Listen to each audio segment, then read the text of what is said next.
Safe Pace, le podcast des sports d'endurance, présenté par Hugo Clément.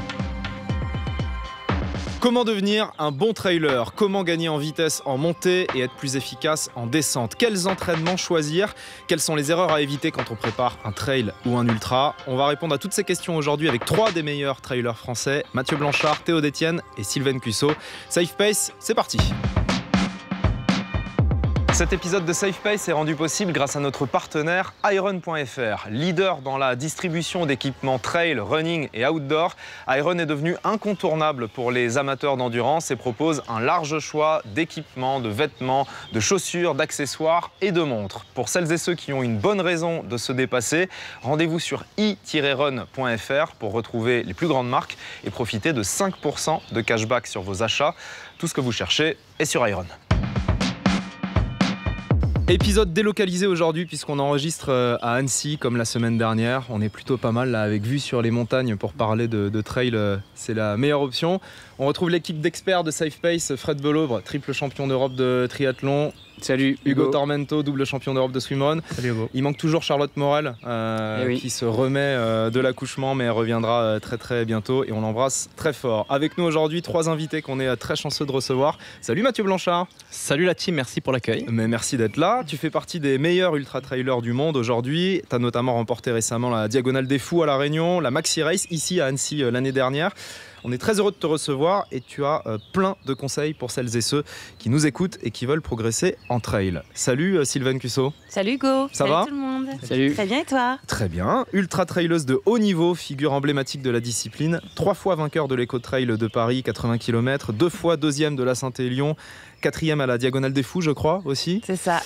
Merci d'être avec nous. Tu vas pouvoir partager ta grande expérience avec nos auditeurs. Merci à vous pour Théo l'accueil. Détienne, ça va? Salut Hugo, ouais, salut à tous. Ça va Merci très bien. d'être avec nous. Tu incarnes un peu la nouvelle génération du trail élite. Tu as 25 ans, une belle moustache et de beaux triceps. T'as pas 25? 26. 26, Fêté ah mince, récemment, t'as pris un an récemment.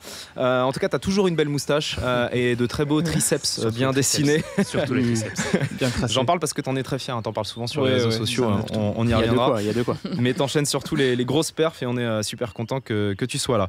Avant de commencer dans les conseils concrets, Mathieu, toi t'as commencé le trail un peu sur le tard. C'était à quel âge? J'avais 30 ans quand j'ai commencé le trail en 2017. J'ai Ouais. eu mes premières chaussures de trail. Ouais. T'avais jamais couru avant ou tu Si. courais quand même? Si, j'avais couru sur la route. J'avais commencé en 2014. Donc j'avais 4, 5, 6, 7, 3, 4 ans d'expérience sur la route avant le trail. Ok, donc c'est possible de devenir très bon en commençant à partir de 30 ans, voire après 30 ans. Tout est possible. Ouais. Ma quête n'est pas encore foutue. Je peux encore y aller. Ça va le faire. Ça va le faire. T'as plus que 30 ans, Hugo. Juste, Ouais, mais j'ai commencé à 30 ans. faut pas traîner. Sylvaine, t'as commencé à quel âge toi? Eh ben écoute, pareil que Mathieu, à 30 ans. Ouais. Mais moi je courais depuis toute petite, j'ai commencé à 6-7 ans D'accord. avec l'athlé et course sur route. Mais le trail, pareil, sur le tard. Et toi, Théo? Moi j'ai commencé un peu plus tôt à 19 ans, mais pareil comme Sylvain, j'ai commencé très tôt à 6-7 ans à peu près par école d'athlé, cross-country. Et après j'ai fait un peu de triathlon aussi pour venir un peu plus sur le tard, mais par rapport à eux un peu plus tôt quand même. Est-ce que c'est une bêtise si je dis que le trail c'est un peu un sport de vieux? On a l'impression qu'il y a beaucoup de très bons trailers qui sont plus vieux que dans les autres disciplines. Tu vois, pour être au top niveau, tu peux avoir 35-40 ans, alors que sur route, à partir de 30 ans, ça décline un peu. Tu considères qu'à 40 ans on est vieux donc? Ouais, mais je Très vieux, très vieux. Non, mais je Un point m'inclus bonus. dedans, j'ai 35, donc je m'approche de votre grand âge. Mais non, mais c'est par rapport au sport élite, on va dire habituel, la moyenne d'âge est un peu plus élevée, quoi. Alors c'est l'ultra trail où c'est sûr qu'on va avoir des âges un peu plus avancés avec des gros niveaux de perf. Mais sur du trail plus court, tu remarqueras quand même que les âges sont beaucoup plus jeunes. Ouais. Je pense que c'est pas un sport de vieux, c'est plus un sport de sagesse. Et en général, la sagesse vient avec l'âge. Et c'est vrai, sur l'ultra, tu as tellement de facteurs à gérer que finalement, d'être capable d'avoir cette sagesse de gestion de la course va être un avantage énorme. Ouais, pour moi c'est une question d'expérience. Tu peux commencer tôt et du coup être expérimenté jeune en fait. Ouais. Je prends l'exemple de Xavier Thévenard qui a commencé très jeune, qui a été très fort du coup jeune. Voilà, c'est plus par rapport à l'année d'expérience que l'âge en fait. Pour conseiller nos auditeurs, on s'est dit qu'on allait partir des idées reçues sur le trail. Mais avant ça, Mathieu, le meilleur conseil qu'on t'ait jamais donné, c'était quoi? Oublie que t'as aucune chance. Vas-y, fonce. Le meilleur, c'est marrant parce que tu parles de l'âge et je citerai pas la personne, mais quelqu'un qui est quand même qui a une grosse position dans le monde du trail. Et je me souviens, j'étais arrivé à la CCC. Donc, une des courses de l'UTMB Chamonix. Et je me souviens, je lui dis, moi, le trail, ça me plaît vraiment. J'envisage peut-être d'arrêter mon boulot d'ingénieur et de venir même peut-être habiter dans les Alpes. Et il m'avait dit, laisse tomber, c'est trop tard. Ah ouais. Et alors, t'avais réagi comment ? Sur le coup, ça m'avait un petit peu embêté parce que je me suis dit, c'est dur comme commentaire. Du coup, peut-être que mon rêve va s'arrêter là. Mais j'ai quand même essayé et finalement j'ai bien fait de ne pas l'écouter. Donc c'est l'inverse, c'est le pire conseil qu'on ait pu me donner. Il t'a piqué au vif. Ouais. Et cette personne, tu l'as recroisée depuis ? Oui. Et alors, ça s'est passé comment ? Je lui ai pas reparlé et puis je lui ai pas reparlé de ce sujet-là, mais un jour je le ferai pour voir s'il a changé d'idée. On peut pas savoir qui c'est ? Non. C'est un athlète ? C'était un athlète, ouais. Okay. Ce qui me fait peur, c'est qu'on lui a dit un peu la même chose sur la natation récemment. Donc oui, parce que Mathieu est venu nager avec nous. On lui a dit que c'était un peu tard pour devenir pro en natation et ça l'a piqué au vif. Mince, il fallait surtout pas dire ça. Sylvaine, le meilleur conseil qu'on t'ait jamais donné ? Je dirais respecter la progressivité, ne pas aller trop vite, ne pas vouloir se lancer vite sur les longues distances, prendre le temps, laisser le temps au corps d'apprendre. En fait, c'est assez traumatisant comme discipline et je pense que c'est hyper important de prendre le temps en fait. Et moi, j'ai commencé par les petites distances, comme on disait, les petites courses de bébé, 20-30 km. Pour au fil des années progressivement augmenter la distance et qui sont déjà, pour les gens qui nous écoutent, ne paniquez pas, 20-30 km c'est déjà beaucoup. Enfin, moi je considère que c'est déjà beaucoup comme distance. Oui. Voilà. Tout dépend d'où on est parti. Comme moi j'avais fait déjà de la course sur route, des marathons, j'avais déjà un passif. Effectivement, si tu pars de zéro, c'est déjà énorme. Mais pas venir sur une diagonale des fous au bout de 2 ans de pratique, quoi. C'est beaucoup trop tôt. Et je pense que c'est important d'avoir ça en tête. Théo, même question. Mais je rejoins Sylvaine sur le principe de progressivité. Moi, c'est les premiers conseils que j'ai eus par mes premiers entraîneurs. Quand j'ai commencé le trail, j'ai de suite été encadré dans cette notion de progressivité et de faire les choses et de laisser le temps en fait aux choses de se construire elles-mêmes.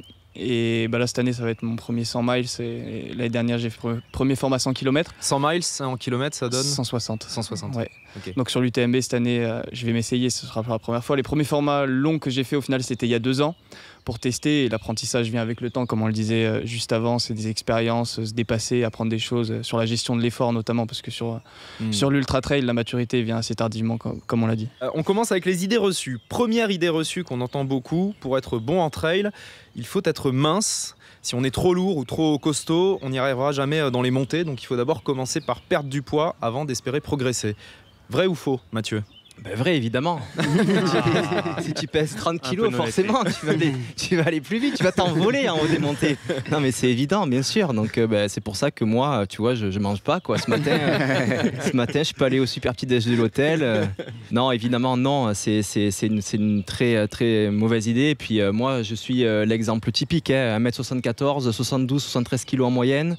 Tu vois, plutôt voilà, musculeux et au contraire ça me permet de me protéger des blessures, ça me permet d'encaisser des énormes charges d'entraînement hebdomadaires, ça me permet d'encaisser des descentes très très longues en ultra. Et puis je le remarque par expérience sur un 100 miles, sur un 170 km comme dit Théo, alors peut-être que c'est un biais, mais en tout cas je remarque que globalement en fin de course sur les descentes, je suis toujours mieux que les personnes qui sont un peu plus légères que moi, on va dire. Donc voilà.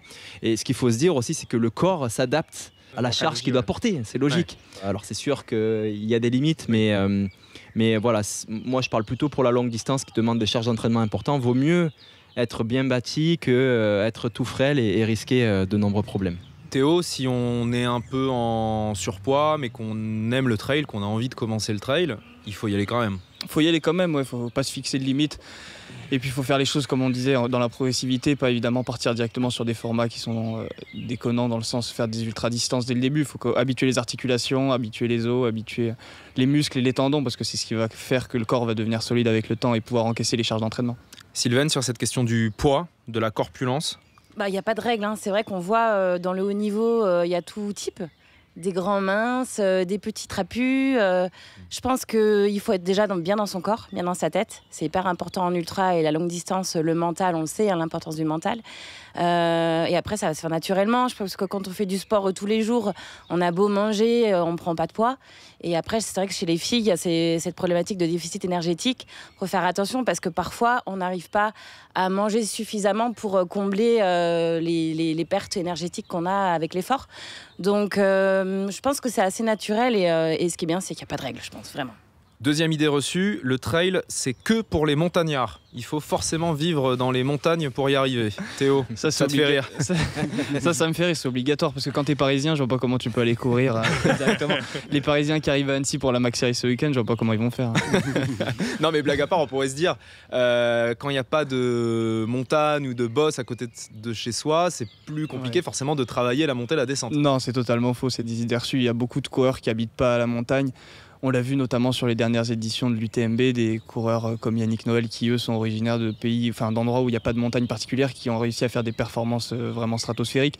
Donc non, il n'y a pas de règles, il n'y a pas d'idées, c'est plutôt des idées reçues et au final on peut s'entraîner partout, peu importe où on habite. T'habites où toi d'ailleurs ? Moi j'habite à Chambéry, donc j'ai cette quand chance même proche des d'habiter montagnes. Quand même à la montagne. Ouais. Mathieu, toi t'es où ? Actuellement je suis à la montagne, mais c'est vrai que j'ai appris le trail en ville, au centre-ville de Montréal, au Canada. Et tu vois, j'ai préparé mon tout premier UTMB sur une petite colline au milieu du Mont-Royal et il y avait 50 mètres de dénivelé, tu vois. Donc, tu faisais comment tu faisais des allers-retours Je faisais le hamster, aller-retour, mais non, c'est une grosse idée reçue. Ok, on peut faire un petit peu d'entraînement à plat en ville ou sur des petits dénivelés, mais c'est de quand même on va faire du trail, c'est le week-end, voilà, c'est aller un petit peu en montagne ponctuellement et ça se fait très bien. Le seul truc qui fait peur, c'est que l'air est bon en montagne. Et c'est sûr que quand on est habitué à la pollution de la ville et tout, tu vois, l'air, c'est une acclimatation qui change un petit peu, donc ça peut un peu perturber l'air frais de la montagne pour les urbains. Toi, Sylvaine, tu vis où ? Moi, je vis à La Réunion. Ouais, bon, t'as pas ce problème. Mais pareil, je pense qu'effectivement, c'est une bonne excuse de dire j'habite en ville, je peux pas faire de trail. Aujourd'hui, tu peux t'adapter, tu peux faire du renfo, du vélo. Et après, c'est plus par rapport à l'altitude. C'est vrai que parfois, tu as des cols à monter en courant. Moi, je sais que je subissais beaucoup l'altitude. Quand tu as la chance d'habiter en montagne, tu es acclimaté. Ouais. Mais heureusement que tout le monde peut faire du trail, même ceux qui habitent en ville, quoi. Alors, puisqu'on parle de relief, Mathieu, un conseil pour progresser en montée ? Courir en montée. Voilà, merci, c'est la fin de ce podcast. Et pour progresser en descente, Théo ? Courir en descente. Merci beaucoup. Merci d'avoir regardé c'est énorme. Safe Place. Et à la semaine prochaine. Non, ne coupez pas, je plaisante. Non, mais comment on fait ? Il y a bien des choses à savoir sur la montée. Bon, après, c'est vrai qu'il faut pratiquer la montée, mais effectivement, déjà en termes de technique biomécanique, quand on est en montée, on va réduire un petit peu l'amplitude, l'espace entre les deux pas. Faire des petits pas, quoi. Ouais, des plus petits pas et augmenter la cadence aussi, donc le nombre de pas qu'on fait par minute. Souvent, quand on est débutant, on est à plat et quand on arrive dans la montée, on garde à peu près la même cadence et la même amplitude. Donc ça va faire monter le cardio très très fort, donc il faut s'adapter un petit peu. Et c'est sûr qu'au plus la pente est importante, au plus on va réduire l'amplitude, augmenter la cadence pour finalement essayer de maintenir un niveau d'intensité stable. Donc ça, c'est un petit conseil technique.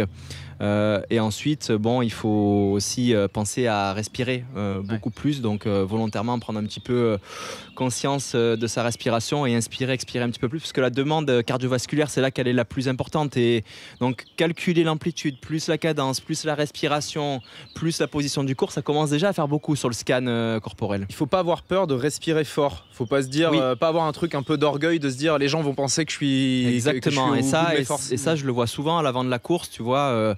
Entre athlètes et élites, on n'ose pas respirer fort pour pas montrer aux copains qu'on qu'on est essoufflé. Mais en fait, moi, volontairement, je respire comme un sanglier parce que c'est pas parce que je suis mort, c'est parce que j'oxygène mon corps. Et en même temps, tant mieux parce que stratégiquement, les autres ils croient que je suis cramé. Puis dès que la bascule arrive, finalement, le sanglier il est pas si cramé que ça, quoi. Après, la montée, c'est justement l'occasion de pouvoir le travailler sans avoir beaucoup de dénivelé autour de chez soi, puisque c'est un effort cardio, comme tu le dis. Donc finalement, presque la montée, on pourrait dire que ça peut se travailler sur le plat, donc avec du fractionné. On travaille sa VO2 max, les efforts à haute intensité. Et au-delà de la technique, du coup, Tu as raison, c'est ce qui est le plus transposable puisque c'est vraiment un effort cardiovasculaire. Donc faire des fractionnés à plat va être tout à fait utile en fait en augmentant ta capacité à la montée. Bon, après, il y a aussi un travail musculaire qui va être différent. Ouais, est-ce qu'il faut faire du renfort pour les montées ? Alors ce qu'on peut faire, c'est soit du renfort pur, soit intégrer aussi du renfort dans une séance. C'est intéressant aussi de créer une sorte de pré-fatigue sur quelques fentes, quelques squats et hop, enchaîner ton fractionné juste après puisque tu vas avoir une demande musculaire qui va être légèrement relevée juste avant de faire ton fractionné. Donc c'est des petits tips qu'on peut avoir quand on habite en ville sur des lieux assez plats. Sur les descentes, qui est le meilleur ou la meilleure descendeur de vous trois ? Alors, c'est pas moi, parce que moi, je tombe tout le temps. Ah oui. Donc, je suis encore en train d'essayer d'apprendre à pas tomber. C'est vrai ? Ouais. C'est un peu ma problématique, ouais. D'accord. Ouais, très facilement, un peu étourdi, un peu la jambe qui traîne vers l'arrière et du coup je prends le moindre petit caillou, surtout quand je suis fatiguée. Okay. Mais ça, je pense que t'as beau avoir l'expérience, quand t'as pas la bonne foulée, c'est compliqué de changer sa foulée. Toi Théo, tu descends bien ? Moi, c'est vraiment mon point fort, les descentes. Ouais. Alors, conseil pour progresser en descente ? Courir en descente. Cette blague va revenir longtemps. Non, pour moi, il y a un énorme facteur mental aussi qui rentre en jeu dans les descentes, surtout sur les formats courts. C'est qu'il faut pas avoir peur de l'engagement et d'aller vers l'avant et de pas avoir peur des obstacles ou des chutes. Il y en a beaucoup qui se freinent dans les descentes et qui se disent j'ai peur de tomber, j'ai peur de me faire mal.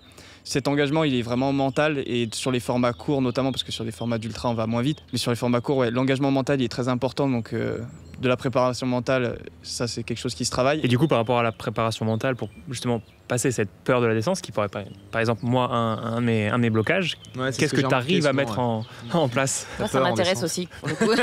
Mais j'ai cette chance de jamais avoir eu trop à le travailler parce que j'ai cette capacité à pouvoir vraiment débrancher, moi, en course, le cerveau avant les descentes. Et je suis persuadé que le facteur dossard sur une course, il joue pour beaucoup. Moi, je sais que j'aime beaucoup engager dans les descentes. Et beaucoup de mes courses, en fait, je sais que si j'y retourne à l'entraînement après en étant frais, je descendrai pas aussi vite que ce que je suis descendu en course. Donc, des conseils pour progresser vraiment sur cette préparation mentale. Je suis pas préparateur mental, j'en aurais pas trop à te donner. Est-ce que tu as déjà fait des grosses chutes ? Ouais. Parce que souvent, après, tu as un ancrage négatif et tu gardes un peu ça en tête et t'arrives pas à l'enlever, quoi. Ta pire chute, c'est quoi, Sylvaine ? Sur ma première diag à mi-parcours, je me suis pété les côtes, le péroné, fissuré le péroné. Ah ouais, c'était quoi ? C'était un caillou. C'est la moitié de la diag. Non. Ah, tu as fini. Ah d'accord. J'ai fini. T'as fini avec des côtes et le péroné pété. Moi j'ai entendu un grand trailer dire tant que l'os est pas dehors, tu peux continuer. Mais en fait, c'est du Mathieu Blanchard, ça. Tu sais pas vraiment ce que t'as mal. Mais en fait, tant que tu sais pas ce que t'as, tu continues quoi. Tant que t'es encore en capacité de continuer. Mathieu, il y a un conseil, je crois, sur l'appui du pied aussi en descente. Bon, ça, on rentre encore dans le détail, mais c'est vrai qu'avec la fatigue, on a tendance à poser le talon en premier en descente. Or, le talon, c'est une boule et le talon a tendance à rouler. Tandis que quand on pose l'avant-pied, c'est plus la forme du pied est un peu plus plat, donc on va plus avoir de contrôle et plus verrouillé. Et après, c'est une demande musculaire qui est beaucoup plus grande sur le mollet, mais c'est clair si on veut aller très vite en descente, un appui avant-pied va être plus stable pour descendre vite, mais ça se pratique parce que, je le redis, sollicitation de mollet qui monte en flèche. Troisième idée reçue, la finalité du trail, c'est forcément l'ultra trail. Donc pour faire du trail, je dois obligatoirement courir très longtemps et viser des longues distances. C'est un peu ce que j'ai subi ce week-end parce que je vais faire le 60 km et au final c'est pas la plus grande course. Le 60 km de la Maxi Race à Annecy. Donc ouais, c'est pas la plus grande course, donc je me fais un peu charrier, mais j'en suis quand même très content parce que 60 km c'est 20 km de plus qu'un marathon, 3500 mètres de dénivelé. Ouais. Je pense que c'est pas une petite course non plus, mais ouais. Il y a des gens qui disent oui, t'aurais pu faire le 100 km. C'est ça, exactement. Ouais. Est-ce que la finalité du trail c'est forcément l'ultra trail ? Non, pas du tout.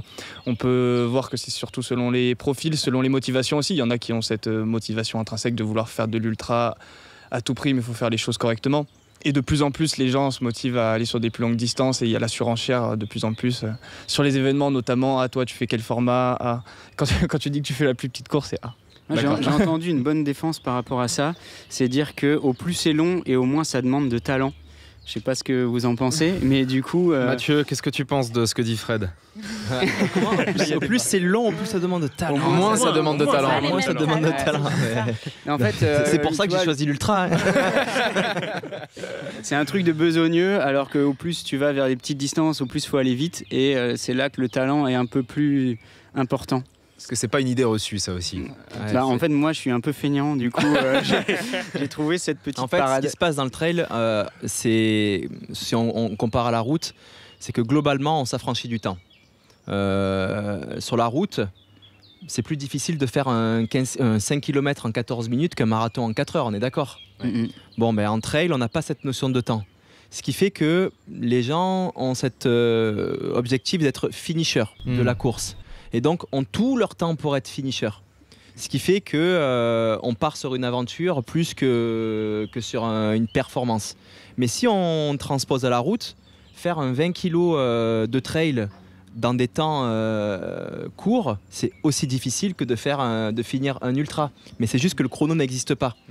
Donc moi, je suis très impressionné quand je suis des courses de très haut niveau sur des formats plus courts par ce que sont capables de faire les athlètes. Et j'en serais incapable. Et ça demande des entraînements qui sont tout aussi difficiles que pour l'ultra en termes d'engagement. Sauf que comme le temps n'existe pas, on le voit un petit peu moins. Non, mais c'est vrai qu'on a le sentiment, notamment sur les réseaux sociaux aujourd'hui, que ce qui fait vraiment rêver, c'est l'ultra, quoi. C'est l'ultra longue distance et presque on se dit faire 50-60 km, c'est devenu classique. Sylvaine, tu ressens un peu ce phénomène aussi ? Ouais, clairement, on voit il y a de plus en plus de l'allongement des distances. Faire 40 km aujourd'hui, c'est presque devenu banal. Mais déjà, on n'est pas tous faits pour faire la course à pied. Il y en a qui font du tennis, du foot, des sports co. À chacun de trouver son truc. Et après, on n'est pas tous faits pour faire du trail. Il y en a qui vont rester sur la route. C'est assez spécifique, c'est technique, il faut de l'agilité. Et après, on n'est pas tous faits pour faire de la longue distance. Il faut trouver son truc. Et pas forcément faire comme font les copains et y aller pour faire comme tout le monde, c'est une grosse erreur au final. Est-ce qu'on peut être bon en trail en s'entraînant 20 km par semaine, 30 km par semaine ? Bien sûr.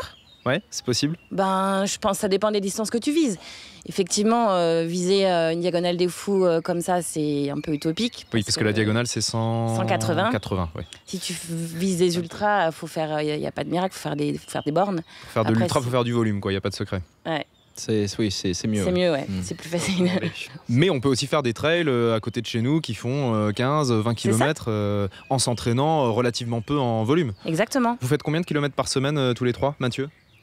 Alors c'est très variable sur l'année en fonction des cycles. Moi je travaille pas en kilomètres, je travaille en temps, mais voilà, le minimum c'est 0. Voilà, fin du podcast. Tu fais du 0 des fois, toi ? Ouais, c'est 0. Il y en a plein qui vont se dire c'est bon. Ce qu'on veut savoir, c'est le maximum des charges. Je monte à 30 heures de course à pied sur une semaine. Okay. Disons que s'il n'y a pas trop de dénivelé, pas trop d'altitude, ça peut faire des semaines à 200 km, mais ça reste des semaines qui sont assez rares. Il va y en avoir 2 dans l'année au plus gros pic à 3-4 semaines d'une course, quoi. Sylvaine ?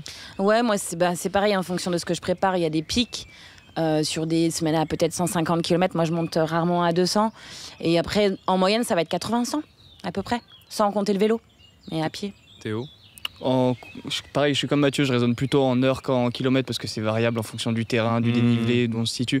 Là, cet hiver, j'étais sur marathon, donc les plus grosses semaines, c'était jusqu'à 200 km, mais parce que je courais que à plat, il n'y avait pas de dénivelé, donc c'est des kilomètres faciles, entre guillemets. Ouais, après, sur les semaines d'entraînement, avant des grosses courses, 25 heures, 30 heures d'entraînement, mais sur des semaines vraiment très... Il y en a 2 dans l'année, quoi. Petite précision, ce sont des athlètes élites professionnels, hein. Donc c'est pas des volumes qui sont accessibles comme ça du jour au lendemain aux gens qui débutent la course à pied, hein. C'est quand même des volumes qui sont assez exceptionnels.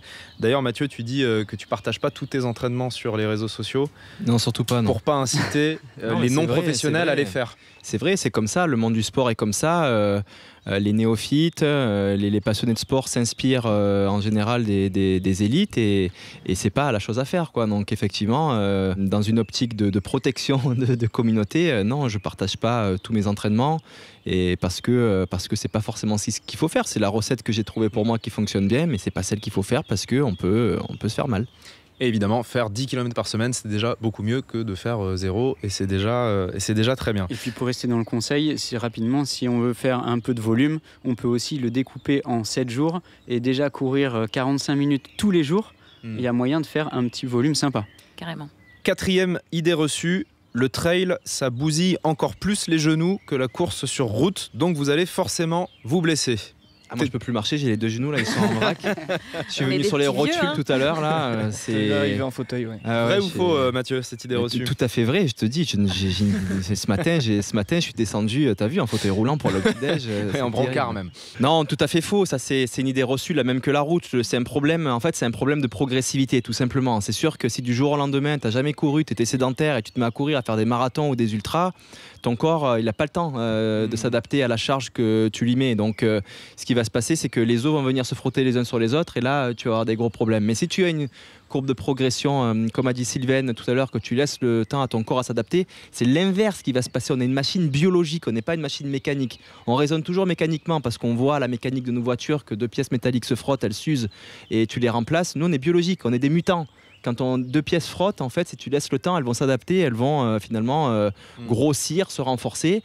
Et tu regardes, alors ça, c'est pas moi qui le dis, c'est la science. Tu regardes de l'imagerie de genoux d'athlètes de haut niveau qui n'ont pas de problématique de genoux et qui ont respecté la courbe, ont des cartilages beaucoup plus gros en épaisseur qu'un sédentaire. Donc, ce qui montre que c'est même l'inverse. Les genoux se renforcent en faisant du trail.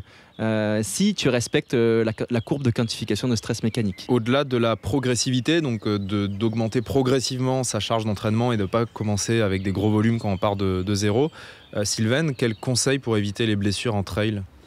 C'est vrai que Mathieu l'a bien dit, on sent au fil des expériences, on se sent plus fort, protégé. Parce que le fait d'avoir des quadris un petit peu plus puissants, on protège les genoux. Ce qui est intéressant, c'est de faire un peu de renfort. Ça peut se faire naturellement sur du vélo, par exemple. Après, faire du vélo, c'est du temps aussi passé. C'est pas évident de dégager 2-3 heures de temps pour faire du vélo, mais moi, je sais que ça m'a beaucoup apporté de faire du vélo. C'est peut-être de la muscu aussi, j'imagine, tout ce qui est squat, tout ça? Carrément, ouais. 2 fois par semaine. Alors, on n'est pas obligé d'y passer 2 heures en salle, mais faire 3 quarts d'heure, même une demi-heure, le basique, les quadris, faire des squats, faire gainage, pareil, être gainé le tronc puissant, fort, ça protège tout le bas du corps en fait. Ouais, le trail, c'est pas que les jambes, c'est aussi le haut du corps. Et ouais, on se sent plus stable quand on est gainé avec des abdos, etc. Donc je pense que tout ce qui est renfort, c'est hyper important. Théo, comment tu travailles ces triceps vraiment dessinés, vraiment impressionnants, comme dit Hugo? 7 jours sur 7 à la salle de musculation. Que les triceps. Que les triceps, focus triceps. Non, le renfort, pour moi, c'est vraiment la clé, et les entraînements croisés pour pouvoir varier les stress sur le corps, mais le renforcement surtout. On dit que c'est que le bas du corps, il n'y a que les jambes qui travaillent, mais c'est faux. La ceinture abdominale, elle est essentielle parce que c'est ce qui fait le transfert entre le haut du corps et le bas du corps. Si on a une ceinture abdominale qui est faible, mais forcément il y a des traumatismes qui vont se répercuter. Moi, je sais que par les périodes où je fais moins de renforcement et je cours plus, il y a vite des petites douleurs de lombaire qui arrivent, des tensions un peu à droite à gauche, et ça se ressent vraiment. Donc faut pas négliger ça du tout dans la préparation, et c'est un point qui est essentiel. 5e idée reçue: pour faire du trail, il faut aimer souffrir. Mathieu? Alors c'est un petit peu philosophique. Faut aimer souffrir. En fait, faut, disons, avoir une relation à la douleur, une relation à la souffrance qui n'est pas celle qu'on nous a appris dans notre éducation, qui est tu touches quelque chose, t'as mal, tu pleures, tu répares, tu mets un pansement, c'est grave. C'est nos parents, dès qu'on se fait mal, ils disent c'est un petit peu, même à l'école, quand on est plus jeune, qu'on tombe, qu'on se fait un petit bobo au genou, tout de suite les maîtresses, elles sont en panique, tout de suite c'est l'infirmerie. Donc en fait, la douleur, c'est quelque chose c'est un indicateur que ton corps lance à ton cerveau pour te dire qu'il y a quelque chose qui se passe. Voilà. Sauf que, en tout cas c'est ma perception, l'échelle de douleur elle est assez grande entre le début de ce qu'on ressent et là où vraiment on va se mettre en danger pour notre intégrité physique. Il y a une énorme marge. Donc maintenant le jeu, c'est d'avoir cette discussion avec la douleur, que quand ça arrive, on doit savoir que c'est un indicateur que nous lance le corps qu'il y a quelque chose qui se passe. C'est normal qu'il y ait quelque chose qui se passe. On est en train de faire un effort assez important, mais qu'on est encore très loin de problématiques qui peuvent arriver pour la santé. Donc c'est pour ça que je dis qu'il faut aimer la douleur, c'est que c'est une simple information. Alors après, toute situation gardée, c'est sûr que si tu tombes, que tu te fais les croisés ou double fracture ouverte, là, faut pas continuer, on est d'accord. Hugo? Au-delà de la douleur, je lisais un article récemment sur Courtney Dauwalter qui parlait de la pain cave et qui était ce moment justement dans la course. Courtney Dauwalter, oui, okay. qui est une des plus grosses trailers au monde et la plus rapide, qui bat notamment beaucoup d'hommes aussi sur les courses, qui parlait de la pain cave, ce fameux moment dans la course où, au-delà des petits pépins physiques, il y a aussi tout le moment où on se pose la question de pourquoi je suis là, j'en ai marre, je suis fatigué, je veux m'arrêter, et qui est une réalité en fait, parce qu'on parle toujours de la beauté de cette ultra trail et de ce Tour du Mont Blanc qu'on peut avoir fait et réussir, mais le chemin n'est pas si rose tout du long. Il y a une partie aussi où c'est une petite bagarre psychologique. Est-ce que ça aussi, ça fait partie de l'amour de ce sport, de vouloir rentrer dans cet état psychique un peu difficile? Sylvaine, là-dessus? Ouais, bien sûr, on sait qu'on va flirter un peu avec nos limites, et je pense qu'il faut différencier la douleur normale et anormale, comme tu disais Mathieu. La douleur anormale qui est la blessure, où on se met vraiment en danger, la douleur normale qui est juste l'effort en fait. Et je pense qu'il faut plutôt parler d'aimer sortir de sa zone de confort, parce qu'effectivement on va arriver à des moments, on va avoir faim, on va avoir froid, on va être dans de l'inconfort en fait. Et je pense qu'il faut avoir conscience de ça et aimer être dans cet état-là, et en tout cas se préparer à être à un moment donné, tu rentres là-dedans et tu dis ça y est, j'y suis, et juste réussir à l'accepter. Et ça, c'est une préparation en amont en fait, c'est ce qu'on appelle la prépa mentale. Et je pense que quand tu l'as vécu plusieurs fois, tu sais mieux l'appréhender, quoi. Tu sais comment gérer le truc, et presque tu aimes, parce que c'est ce que tu viens chercher en fait, c'est cet inconfort, quoi. On l'avait abordé dans l'épisode sur les endorphines qui sont sécrétées sans souffrance. Il n'y a pas de sécrétion d'endorphines. C'est ce qu'on va rechercher un peu, ce sentiment de bien-être après un effort, et c'est pour ça qu'on augmente un petit peu la souffrance et la difficulté au fur et à mesure des objectifs, des entraînements. Théo, toi, ton mantra, c'est la vie est dure, mais pas la nôtre. Ouais, c'est exactement ça. Non, ouais, c'est une petite phrase magique que moi je me redis au final quand on vient faire des efforts comme ça, d'ultra ou moins d'ultra, parce que sur des efforts courts on souffre aussi. On sait pourquoi on y va, on sait pourquoi on est là, et au final, si on est venu le chercher, c'est qu'on le veut bien et qu'on veut se dépasser. Et au final, à la fin d'une course, quand on arrive et qu'on termine, on se dit j'ai réussi à découvrir d'autres choses, d'autres facettes de moi-même, jusqu'où je suis capable de me pousser. Et moi, je sais que dans les moments difficiles, où c'est dur, où on souffre et que finalement, on a juste envie de se dire j'ai hâte d'arriver, je me dis que la vie est dure, mais pas la mienne, parce que j'ai choisi d'être là. C'est un choix et je suis venu pour ça. Au final, je me suis entraîné toute l'année pour cette course, et si je souffre, c'est normal. 6e idée reçue, si c'est pas sur Strava, ça compte pas. Mathieu. Mais évidemment. Encore une fois, aujourd'hui, la vie, c'est les réseaux, quoi. On est dans la vie numérique, quoi. Là, je sais même pas pourquoi on se parle en réel, quoi. C'est vrai, on aurait pu faire ça en visio. Toi, Mathieu, tu mets pas grand-chose sur Strava, j'ai remarqué. Alors non, je mets pas grand-chose sur Strava pour 2 raisons. La première, c'est que j'aime bien mon intimité. J'ai pas envie que les gens savent où je suis en tout temps. Ouais. Voilà, c'est un peu aussi une question de vie privée, quoi. Et la deuxième chose, c'est que, comme disait Hugo tout à l'heure, je fais des entraînements parfois qui sont un peu originaux, si je peux dire ça comme ça. Et je voudrais pas que des personnes reproduisent ces entraînements-là, parce que j'ai une influence qui fait qu'aujourd'hui, des personnes pourraient reproduire et se blesser, ou en tout cas avoir une relation malsaine avec le trail, et je veux pas en arriver là. Donc moi, Strava, aujourd'hui, je l'ai pris comme un réseau social, ce qu'il est. Et un réseau social, quand tu regardes les autres réseaux, tu postes des trucs un peu cool, tu vois, de ta vie. Donc Strava, je l'utilise quand je fais une petite sortie sympa avec les copains ou une course, voilà. Donc c'est plus les sorties mignonnes que les vrais entraînements purs que je partage là-bas. Théo, qu'est-ce que tu conseilles là-dessus? Pas trop regarder les sorties des autres?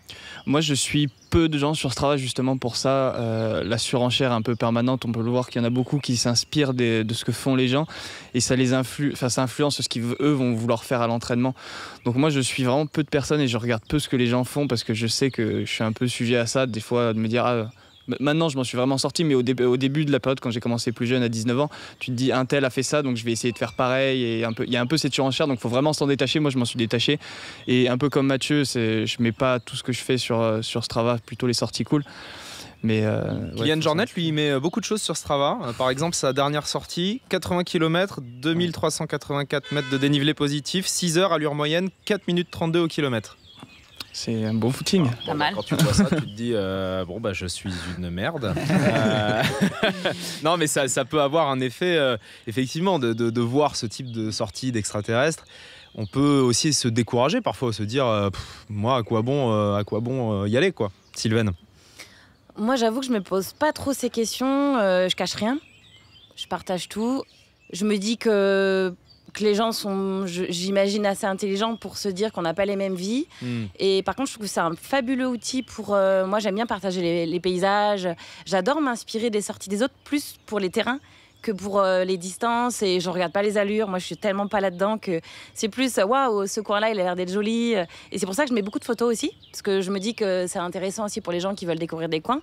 Mais vraiment, moi, je suis plus dans l'analyse du paysage que dans l'analyse de la sortie. Mais ouais, après, c'est sûr que c'est à chacun de pas se comparer, quoi. 7e idée reçue, quand tu fais du trail, tu peux manger autant que tu veux parce que tu dépenses beaucoup de calories. Mathieu. C'est tout à fait vrai. Non, ce qui est important, c'est quand même de se rappeler que quand on pratique du sport d'endurance, on a quand même une demande énergétique qui est plus élevée que ce qu'on peut imaginer. Et je dirais que l'inverse est plus dangereux, de pas assez manger que de trop manger, c'est mon avis. Maintenant, c'est sûr que si on veut éviter la blessure et avoir beaucoup de plaisir à l'entraînement, c'est plus dans le choix de l'aliment qu'il faut faire un effort, parce qu'aujourd'hui on est quand même entouré d'aliments qui sont ultra transformés et qui sont générateurs d'inflammation. Et donc voilà, faut regarder la qualité avant tout, mais aussi vaut mieux être un peu plus dans la quantité que l'inverse. Voilà. Un conseil nutrition dans la vie de tous les jours. Et ensuite, je vais vous demander un conseil nutrition en course. Mais d'abord, dans la vie de tous les jours. Mathieu. Un conseil nutrition dans la vie de tous les jours. Écoute, moi, le matin, je suis plutôt sur une nutrition salée, protéinée. Voilà, c'est un équilibre que j'ai trouvé. Donc c'est quoi, des œufs Ouais, voilà, 2 œufs à la coque, un kiwi et quelques oléagineux. Et ça me permet d'avoir un très bon niveau d'énergie sur mon entraînement du matin, dans lequel je vais ajouter aussi des produits de nutrition sportive. Mais c'est un petit truc que je fais depuis quelques temps et qui me va très bien. Sylvaine, un conseil nutrition pour la vie de tous les jours ? Moi, je dirais simplement ne pas sauter de repas. Ne pas sauter de repas, parce que c'est ce qui fait qu'après, tu vas t'empiffrer au repas suivant. Et même si tu manges pas suffisamment, au moins manger un truc, mais matin, midi, soir, voire à la collation. Voilà, je suis assez attachée à ça. Théo. Ouais, manger correctement, surtout des produits pas trop transformés comme dont parlait Mathieu. Éviter tout ce qui est ultra transformé, industriel. Biscuits apéro, biscuits industriels, ouais. Éviter l'apéro principalement. Non, pas sauter de repas, c'est vachement important. Moi, je mise beaucoup là-dessus. Et le petit déjeuner, c'est un repas que j'affectionne tout particulièrement. Le matin, c'est toujours pour moi 4 œufs et un porridge. Donc flocons d'avoine, compote, fromage blanc. Et j'insiste vraiment sur ce repas-là, et ça me permet de vraiment bien débuter la journée. Le midi, c'est souvent un peu plus léger. Et je comble un peu plus le soir, ça me permet de m'endormir plus facilement. Et un conseil nutrition en course, pendant la course ? Le plus compliqué, c'est vraiment de s'alimenter de manière régulière, de ne pas sauter en fait, des périodes de temps. En fait, essayer de se fixer à l'avance. Par exemple, je vais prendre mon premier gel ou ma première barre à tel temps, genre au bout d'une demi-heure de course, puis après je vais avoir le deuxième au bout d'une heure, et en fait se fixer un peu cette barrière-là et pas avoir, par exemple, je vais prendre un gel au bout d'une heure et je vais pas en prendre pendant 1h30. En fait, c'est ces trous-là qui vont faire essayer d'être régulier, des pertes d'énergie. Ouais. Mathieu, tu partages ? Ouais, je partage découper régulièrement les prises plutôt que de prendre beaucoup toutes les 2 heures. Et aussi, moi, c'est comme ça que je fonctionne aussi. Je suis plutôt en course, pas à l'entraînement, sur des aliments liquides ou semi-liquides. Voilà, donc en gros, aujourd'hui, ma nutrition sportive est principalement prise avec des poudres mélangées à l'eau dans mes flasques et essentiellement des gels et des purées. Il y a quelques années, je prenais aussi des aliments solides, mais j'ai arrêté parce que j'ai remarqué que ça avait du mal à passer. Sylvaine, un conseil en course, nutrition ? Ouais, faut trouver sa stratégie. Il y en a qui arrivent à faire des gros repas et puis grignoter un petit peu des gels, des petites barres. Moi, je suis plus aussi comme ça, à prendre régulièrement un petit peu que de me faire... J'en vois au ravito qui se font des rougailles saucisses sur la Diag. Ça, c'est à La Réunion, ça. Moi, il n'y a pas beaucoup de rougailles saucisses dans les courses en métropole. Moi, je sais que j'y arrive pas et je préfère... ce qui me convient mieux, c'est de manger plus souvent un petit peu. Mais en fait, c'est à chacun de trouver sa stratégie. Il faut tester, quoi. Je crois, Mathieu, qu'il y a un jour, tu es arrivé au ravito et Alix, donc ta compagne, t'avais acheté des sushis sur la Diagonale des Fous. Mais tu as eu une petite surprise sur les sushis. Oui, tout à fait. Alors, c'est vrai qu'avant, j'ai dit que je mangeais... je mange du liquide, semi-liquide à l'effort. Mais c'est vrai qu'au ravitaillement, parfois, j'aime prendre un petit truc solide pour changer un petit peu le goût. Et effectivement, le sushi... c'est quelque chose de facile à prendre parce que c'est compact, on peut le prendre sans couvert, voilà, et puis c'est du riz, donc c'est pas mauvais. Et effectivement, à La Réunion, à Sillaos, après 70 bornes, c'est la première fois que je la vois, et elle sait que j'aime les sushis, mais parfois elle prend les sushis et puis elle oublie de les goûter, et puis elle avait pris les sushis, tu sais, sur le menu où il y a 3 piments à côté là. Ce qui fait que j'ai pris le premier sushi, puis il y avait des caméras autour, donc je n'osais pas trop réagir avec mon visage par rapport à ce que je suis en train de subir dans ma bouche. J'ai pas trop osé dire à Alix aussi, mais je lui ai dit dans le coin de l'oreille, change les sushis pour la sortie de ma fat, s'il te plaît.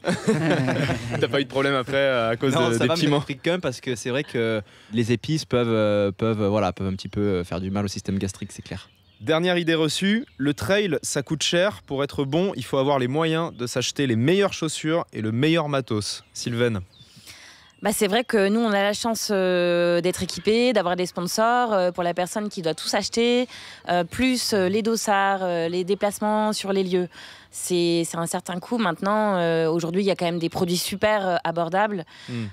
Faut réussir à trouver le juste milieu, trouver ce qui nous convient. Mais est-ce que pour être performant, on est obligé de s'acheter une paire à 200 balles, quoi? Non, il y a on des peut bons réussir produits. une course avec une paire moins chère. Bien sûr. Heureusement, il y a des bons produits un petit peu moins chers. Mais c'est vrai que si tu mets tout bout à bout, voilà, c'est pas donné. Après, on peut faire nous-mêmes la boisson. Il y a des trucs qu'on peut faire nous-mêmes au niveau aussi diététique. Ça prend du temps, il faut se renseigner. Mais dans tous les cas, c'est vrai que c'est un certain coût. Théo, là-dessus, sur le matériel? C'est une idée reçue un peu à mon sens parce qu'on n'est pas obligé d'avoir les chaussures les plus performantes pour pouvoir courir. Pas plus tard que la semaine dernière, quand je terminais mon repérage pour la course de la Maxi Race, sur une montée, je me fais rattraper par, je vais dire un ancien, désolé, mais il avait autour de 60 ans, qui me rattrape. J'ai cru que t'allais dire 45. Non, ça va. C'est pas passé loin, c'est bon. Non, une soixantaine d'années avec un jogging des années de son époque, des baskets Du 19e siècle. Non mais des baskets vraiment toutes fines et qui me tenaient dans les bosses alors que j'étais quand même à un rythme assez élevé. Il discutait avec moi, vraiment impressionnant. Donc non, c'est une idée totalement reçue. On n'est pas obligé d'avoir le matériel à la pointe pour pouvoir s'entraîner et être performant. Cela dit, ça évite beaucoup de blessures à mon sens. Les chaussures, c'est un élément qui est très important parce que des chaussures qui sont toutes usées, ça va entraîner des compensations un peu à droite à gauche et entraîner des douleurs. Donc ça, il faut y faire attention. Et pas courir avec des chaussures toutes fines ou toutes usées, ça peut aider. La nutrition, c'est un sacré budget. Les gels, ça coûte très cher. Ouais, c'est pour ça que parfois tu peux faire des trucs toi-même aussi. On a tendance à vouloir tout de suite se tourner vers des marques. Aujourd'hui, tu peux, surtout sur Ultra, faire toi-même ton ravitaillement. C'est plus compliqué sur les courtes distances parce que, comme on disait, manger des trucs solides, c'est pas simple. Donc, tu as tendance à tourner vers des gels et de la boisson. Mais sur l'ultra, tu peux te faire du riz, des petites boulettes de riz, de la patate douce. Tu peux trouver des astuces. Après, sur la nutrition, en plus, ce qu'on n'a pas dit, c'est que c'est bien de tester en plus à l'entraînement, avant la compète. Donc, c'est vrai que ça peut augmenter aussi le tarif global. Bon, c'est impossible d'être complet, évidemment, sur les conseils trail, mais on a déjà fait le tour de pas mal de choses. Là, c'était des bons conseils, des conseils de pro. Mais sur Internet, il y a aussi des bons gros conseils bien pourris qui traînent. Fred, tu as identifié un top 5. Ouais. Top 5 des conseils bullshit. 5 gros conseils bullshit. Après, on va voir si vous les avez déjà malgré tout suivis ou pas. Alors, le premier conseil bullshit, pour moi, c'est pour faire un bon temps, il faut partir à fond, c'est toujours ça de prix. Je suis entièrement d'accord avec cette idée-là. Ouais. C'est un truc de mec, ça. Si tu prends 10 secondes au départ, tu les auras forcément à l'arrivée. Voilà. Mathématiques, c'est mathématique. Non, mais c'est évidemment le truc à pas faire, partir à fond. Oui, évidemment. Et puis d'ailleurs, là, on va voir une différence entre les hommes et les femmes sur ce que je peux voir. Il y a un tout petit peu plus de sagesse chez les femmes que chez les hommes, sans faire de généralité. Il y a des femmes qui partent à bloc aussi. Mais globalement, ceux qui ont fait un peu trop les malins au début, très rapidement, ils vont se faire rattraper par la tête de course féminine. Et donc ça prouve bien finalement qu'une course, c'est une gestion du pacing.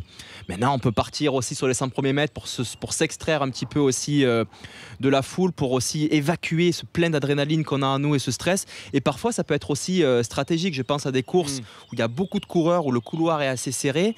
Et j'ai déjà vu des coureurs tomber dans les 10 premiers mètres, et quand derrière il y a 1000 coureurs qui passent, ils ne s'arrêtent pas. Ouais, donc tu as intérêt à t'extraire rapidement. Ça peut être aussi intéressant de s'extraire un petit peu devant pour se protéger de ce qui arrive derrière. Toi Théo, je crois que le conseil part vite, c'est toujours ça de prix. Tu l'as appliqué sur le marathon de Londres. Oui, je l'ai bien appliqué. Et alors ça a marché? Ça n'a pas trop marché, je me suis fait rattraper au 25e kilomètre quand j'ai pris le mur. Ouais, puis du coup derrière le mur il est violent quoi. Ouais, le mur a été très très violent. J'ai rarement autant souffert sur un effort, surtout que la route ça ment pas. Une fois qu'on regarde la montre et le chrono, ça parle d'elle-même. Toi, tu pars jamais trop fort, Sylvaine? Moi, je suis vraiment pas une rapide. Je mets beaucoup de temps à mettre en route. Donc, je laisse partir, je fais mon petit bout de chemin et puis après, parfois, je remonte. Et en fait, mentalement, c'est vachement mieux quand tu doubles à la fin. Fred, conseil bullshit numéro 2. Alors, mon conseil bullshit numéro 2, fais tes courses avec des chaussures neuves. Que tu n'as jamais testé à l'entraînement, bien sûr. Parce qu'au moins, elles sont pas usées. Mathieu, t'en penses quoi? Oui, c'est super. Déjà, mais c'est trop bien. En plus, elles sont belles. Donc, tu as la classe au départ pour les photos. En plus, la mousse, elle va être super rebondissante. Donc, tu vas pouvoir partir vite, comme on l'a dit avant. Il y aura un bon rendement au départ. Franchement, c'est des très bons conseils que tu as trouvés là. Alors, pour l'instant, moi, j'ai tout faux parce que j'ai des chaussures neuves pour demain. Enfin, ce soir, 2h du mat. Et tu vas partir à bloc. Je vais partir à bloc. Donc, on est mal. Les chaussures neuves, Théo, c'est le meilleur moyen d'avoir des ampoules, j'imagine? Ah, clairement, ouais. Moi, ça m'est déjà arrivé une seule fois. J'ai fait cette erreur quand j'ai commencé. Je m'étais dit que pour cette course, j'allais sortir les crampons neufs avec les chaussures neuves, tout bien. Et au final, j'ai jamais eu autant d'ampoules de toute ma vie. J'ai toute la peau des pieds qui se sont décollés. Ouais, ça n'a pas manqué de me faire bien mal. Donc pour les gens qui nous écoutent, ne courez pas avec des chaussures que vous n'avez jamais utilisées à l'entraînement, quoi. Il y a un petit bémol, je pense, c'est si le modèle, tu le connais. Ouais. Moi, j'ai déjà pris le départ d'un 80 km avec... je sortais les chaussures de la boîte. Je les avais jamais mises, sauf que le modèle, je le connaissais. Donc pour le coup, il y a un côté agréable parce que la mousse est dense, elles sont nickel. C'était pas forcément pour les avoir propres, mais je les connaissais, donc je savais que ça passerait, quoi. Faut avoir testé le modèle, mais si tu connais le modèle, il y a pas de problème. Conseil bullshit numéro 3. Prends des antidouleurs, ça va t'aider à finir ton ultra. Ah mais oui, mais ça c'est génial. Donc Doliprane, anti-inflammatoire, il faut prendre tout ça. Ouais, donc en fait le mieux c'est de faire vraiment tu peux te péter une jambe et finir une course, quoi. C'est magnifique. Et alors effectivement, on va pas faire trop d'humour sur cette conseil bullshit parce qu'il y a des gens qui vont le prendre au premier degré. Mais tu peux en plus faire un combo. Genre, tu fais paracétamol, ibuprofène, aspirine. Tu secoues le tout dans ta flasque. J'ai peur des gens qui vont découper juste ces 10 secondes et qui vont les mettre sur internet. Théo, explique-nous pourquoi c'est vraiment une mauvaise idée. Non, c'est vraiment une mauvaise idée et on l'a vu l'année dernière sur des courses et d'autres courses, beaucoup de coureurs ont été contrôlés positifs pour la prise d'anti-inflammatoires et de paracétamol également. En fait, ça va inhiber la douleur et les inflammations. Il va y avoir des grosses répercussions sur le système rénal. Et pour le paracétamol, c'est plutôt au niveau du foie. Ouais. Voilà. Donc ça permet de masquer une douleur sur un effort long, mais ça peut se payer très cher ensuite. Ça peut se payer très cher ensuite, on l'a vu, il y a beaucoup de docteurs qui ont fait des études là-dessus et qui ont eu des retours. Des gens, même au final, pas uniquement que pour les coureurs élites qui vont chercher la performance pour la masse du peloton, entre guillemets, qui prennent ça pour terminer leur ultra-trail, leur course ou n'importe quelle distance et se retrouvent dialysés à l'issue de la course parce que c'est déjà arrivé beaucoup de fois, on n'en entend pas beaucoup parler. Ouais, il y a même eu des décès. Hein. Donc, donc là on en a plaisanté un peu, mais il ne faut pas plaisanter avec ce sujet. Non, c'est en fait, dangereux. c'est toujours pareil. C'est une société de performance. Et puis, Gugus qui va vouloir pas perdre la face lundi matin au café au bureau, avec sa petite douleur, va prendre un antidouleur pour passer sa course. Et c'est une vision hyper court-termiste. Parce que, comme l'a dit Théo, les insuffisances rénales peuvent être vraiment extrêmes sur la prise d'ibuprofène. Donc, on peut être dialysé, voire en mourir. Le foie, avec le paracétamol, il trinque aussi. Et ce qui est dommage aussi, c'est le risque de ne pas réussir à... Parce que quand on a une petite douleur, en fait, naturellement, on va venir un petit peu compenser cette douleur. Alors, il ne faut pas que ça devienne chronique, cette compensation dans un quotidien, parce que c'est là qu'on va vraiment installer une inflammation aiguë. En revanche, sur une course, la petite compensation va être intéressante pour protéger. On est bien foutu, en fait, pour protéger la zone qui est affectée. Et finalement, à l'échelle d'une course, c'est pas trop grave de compenser un petit peu, mais si tu inhibes cette douleur, tu vas pas pouvoir protéger cette zone et tu vas finalement empirer le problème. Et c'est une vision court-termiste, parce que si tu fais ça, tu vas pas faire du trail très longtemps. Théo, tu avais poussé un coup de gueule il y a quelques temps c'était le trail des Templiers, je crois, où tu avais fini dans le top 10. Quatrième, et tu avais poussé un coup de gueule sur les réseaux sociaux en disant globalement que dans le top 10, il y en avait 6 ou 7 qui étaient sous anti-inflammatoires. Ouais, j'avais poussé ce coup de gueule un peu à l'issue de la course. En fait, pour remettre dans le contexte, au Trail des Templiers l'année dernière sur le format 80 km, ils avaient testé des coureurs, donc 10 coureurs, à l'issue de la course pour la prise d'anti-inflammatoires. Donc c'était avec le programme Quartz. Ils avaient fait des prises de sang aux coureurs. Moi, j'en faisais partie. Et l'organisation du Trail Templier avait modifié son règlement donc, avant les épreuves pour mentionner que tous les coureurs qui seraient positifs au contrôle seraient disqualifiés. Donc à l'issue de ce contrôle, ils ont contrôlé 5 athlètes sur 10 qui étaient positifs aux anti-inflammatoires. Donc 50% des coureurs qui ont été testés positifs, ce qui est énorme. Ouais. Pour moi, il n'y a pas de surprise parce que je sais déjà que c'est un peu dans les mœurs, entre guillemets.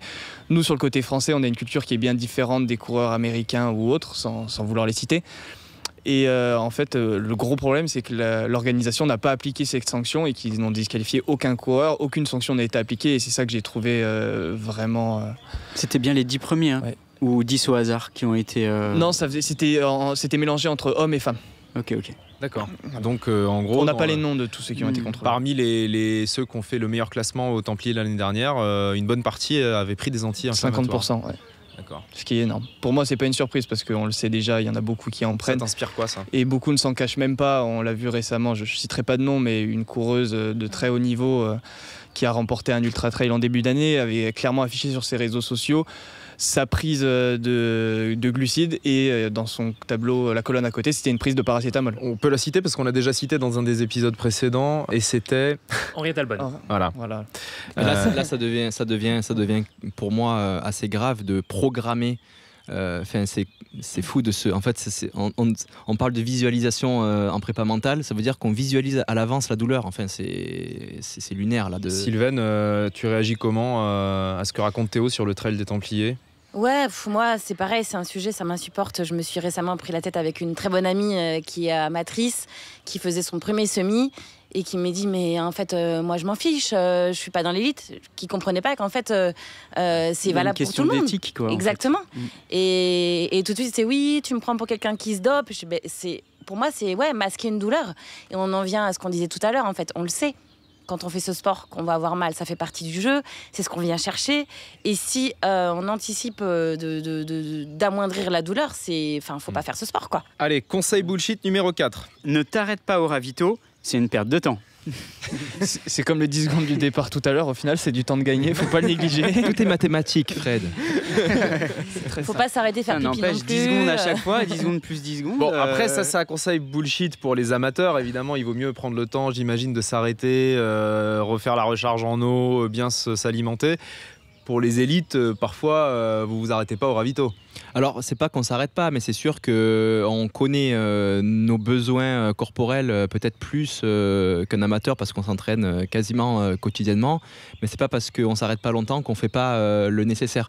Et effectivement, je trouve que c'est dommage d'essayer de gratter 30 secondes ou une minute sur un ravitaillement pour derrière le payer pendant des heures parce qu'on a oublié de s'hydrater, de prendre une flasque de produits, de récupérer un petit peu de nourriture. Et je trouve que parfois, encore une fois, voilà, c'est cette influence que peuvent avoir les élites sur la masse qui est pas toujours la meilleure des influences. Ça nous amène au 5e conseil bullshit et dernier conseil bullshit. Donc, Fred. ok pour manger au ravito, mais par contre 5e conseil bullshit, ne bois pas trop, sinon tu vas devoir t'arrêter pisser. Alors moi c'est marrant parce que je m'arrête pas, je pisse en courant et d'ailleurs en tête de course je remarque qu'il y a vraiment des snipers. Attends, c'est du second degré ou pas? Non, là c'est vraiment la réalité. Là, j'ai fait une course la semaine dernière et Jonathan Albon était un sacré sniper. Il y a aussi Tom Evans qui est impressionnant. C'est des gars qui sont capables de pisser à des paces assez élevées sans s'en foutre sur les pieds, quoi. On m'avait raconté ça, j'y du coup, faut pas être derrière. C'est des Karcher, quoi. Mais attends, ils pissent en courant? Oui, ben moi aussi je le fais. Alors comment? Comment ça coule. Non mais ça coule sur les cuisses. Non, mais t'essayes d'envoyer un petit peu voilà, sur les côtés, ou au pire t'écartes un petit Sur peu. ton voisin. Tu cours un petit peu les jambes écartées et puis tu essaies d'uriner dans l'axe, quoi. Voilà. Et d'ailleurs, J'arrive pas à savoir s'il se fout de ma gueule. Non, c'est vrai. C'est vrai. non, Oui, c'est vrai, ouais. Ça, c'est un avantage encore entre les mecs et les filles. Mais au final, Nous, c'est un peu au compliqué. final, c'est ridicule. Quand je fais ça, je me dis, mais attends, t'as gagné quoi là? T'as gagné 10 secondes, quoi. T'arrives à faire pipi en courant, Théo? J'ai déjà essayé, ça n'a pas été concluant, du coup maintenant je m'arrête à chaque fois. Je me suis raté, j'ai pas cette capacité à faire un geyser sur le côté, donc non, je m'arrête. C'est l'heure de l'interview tapis. Je rappelle le concept si vous connaissez pas. C'est toi qui vas t'y coller, Mathieu, aujourd'hui. Ouais, t'as été désigné. Le concept, il est très simple. C'est tu vas répondre à un quiz en courant sur un tapis de course et à chaque mauvaise réponse, la vitesse augmente. On va voir jusqu'à quelle vitesse tu tiens et à combien de questions tu arrives à répondre. Donc, je te laisse t'échauffer 5 minutes et puis on te rejoint tout de suite pour l'interview tapis. C'est bon, tu t'es bien échauffé ? Tout est bon. Bon, t'as l'air en forme. Il y a un invité surprise qui nous a rejoint pour te regarder performer. C'est Dorian Louvet qui est là, Dodo. Voilà, qui rentre de soirée. Enchanté. Ouais. On est parti, Mathieu ? C'est parti. Quelle est la profondeur maximale du lac d'Annecy ? À 10 mètres près. 60. C'est à 20 mètres près que tu aurais eu bon, mais non, on est 78 mètres. 78,7 mètres, c'est une mauvaise réponse. On est à 120 battements par minute pour 11 km/h. Question suivante. Quel est le nom du parcours qui traverse les Dolomites, long de 120 km et célèbre pour sa difficulté? Je l'ai fait il y a 2 ans en plus. Je sais plus. Je donne ma langue au chat. Lavaredo Ultra Trail. On passe à 12. En quelle année est né Théo Détienne? Il est né en 1999. Oui, bonne réponse. Bravo. Quel était le surnom donné à Théo Détienne par sa maman? Gros triceps. Non, c'était quoi, Théo? Blond. Le blond. Ah, merde. Allez, j'augmente que de 0,5 cette fois-ci parce que c'était quasiment impossible d'avoir la réponse. Où se déroule la Hard Rock 100, une course d'ultra trail? Dans le Colorado. Le Colorado, bonne réponse. Bravo. Quel est le point culminant en altitude de la Hard Rock 100? À 200 mètres près. 4200. Bonne réponse, 4280 mètres. Ça, il est bon, il est bon.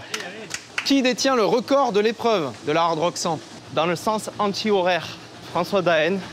Dans le sens horaire, Ludovic Pomeray. Bonne réponse, Ludovic Pomeray. En 21h33 minutes et 6 secondes. À quel âge il a battu ce record, Ludovic Pomeray? 49 ans. C'était 48 ans, mais je t'accorde la bonne réponse. Quel coureur a réalisé le grand chelem de l'UTMB en remportant l'UTMB, la CCC, la TDS et l'OCC? Le petit prince du trail, Xavier Thévenard. Bonne réponse. Le seul à avoir remporté les 4 courses du grand chelem de l'UTMB. En 2010, pourquoi la course a-t-elle été interrompue après quelques kilomètres? On parle de l'UTMB. Mauvaise météo, orage annoncé.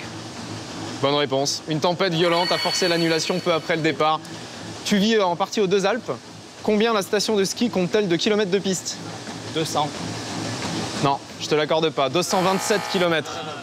On augmente à 14 km/h. Tu as remporté la Diagonale des Fous en 2024. Qui était la gagnante chez les femmes? La gagnante chez les femmes, c'était Manon Board. Bonne réponse. Et quel était son temps à 1 minute près? Ah merde, 27h25 minutes. T'as la réponse? 31 quelque chose. 31h49. Ah, comme Dorian. Ah oui, c'est ça. T'avais mis combien d'heures? Non, mais ça ne comptait pas. 42. On est à 15 km/h, t'es à 146 battements par minute. Comment s'appelle le Premier ministre canadien actuel? Toi qui as vécu à Montréal. Ah, il vient de changer.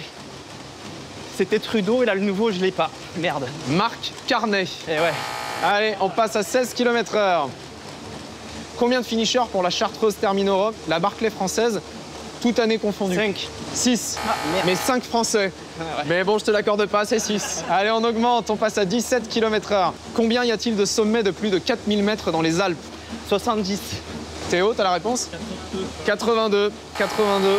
Théo avait la réponse, mais pas Mathieu. On passe à 18 km/h. Combien de fois Lizzie Hawker a-t-elle remporté l'UTMB chez les femmes? 3 fois. 5 fois. On augmente, on passe à 19 km/h. Ça commence à être très rapide. 174 battements par minute.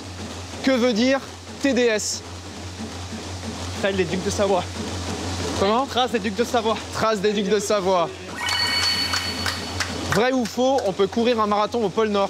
Je dirais au pôle Sud, mais non, pas au pôle Nord. Si, c'est vrai. Le North Pole Marathon se déroule dans le camp Barneo base de glace privée russe établie chaque année depuis 2002 sur une banquise relativement l'année proche du dernière, pôle ils n'ont Nord. pas réussi. La banquise n'était pas assez épaisse. C'est le seul marathon certifié qui se déroule entièrement sur l'eau gelée de l'océan Arctique. Et c'est également le marathon le plus au nord du monde. Ça augmente du coup, puisque tu n'as pas bien répondu. On passe à 20 km/h. Quel animal emblématique aujourd'hui protégé a failli disparaître des Alpes au 19e siècle? La marmotte. Le bouquetin. On passe à 21 km/h. 182 battements par minute. Combien y a-t-il de courses de trail organisées en France chaque année? 1500. Combien? 1500. Non, environ 4000. On passe à 22 km/h. 22 km/h. 188 battements par minute. Combien y a-t-il de sportifs en situation de handicap licenciés en France? 10 000. 82 000. On passe à 23 km/h. 192 battements par minute. Et c'est peut-être une première dans l'histoire de Safe Pace. Si tu réponds à cette question, tu auras remporté l'interview tapis. On n'aura plus rien. Qui est Lazarus Lake? Le fondateur de la Barclay Marathon. Oui, le fondateur de la Barclay. Tu peux t'arrêter, Mathieu, tu as gagné.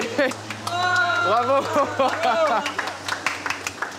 Bravo Mathieu, félicitations. Le boss final n'était pas assez. En tout cas, merci Mathieu d'avoir participé. Merci Théo, merci Sylvaine, merci Dodo d'être venu en invité surprise. C'était vraiment passionnant. Je pense que les gens qui ont écouté cet épisode ont appris plein de trucs pour progresser en trail. Merci l'équipe, merci Fred, merci Hugo. Une petite pensée pour Charlotte qui se remet de son accouchement. On l'embrasse très fort. Et moi je vous dis à très vite dans un prochain épisode de Safe Pace. Bye bye.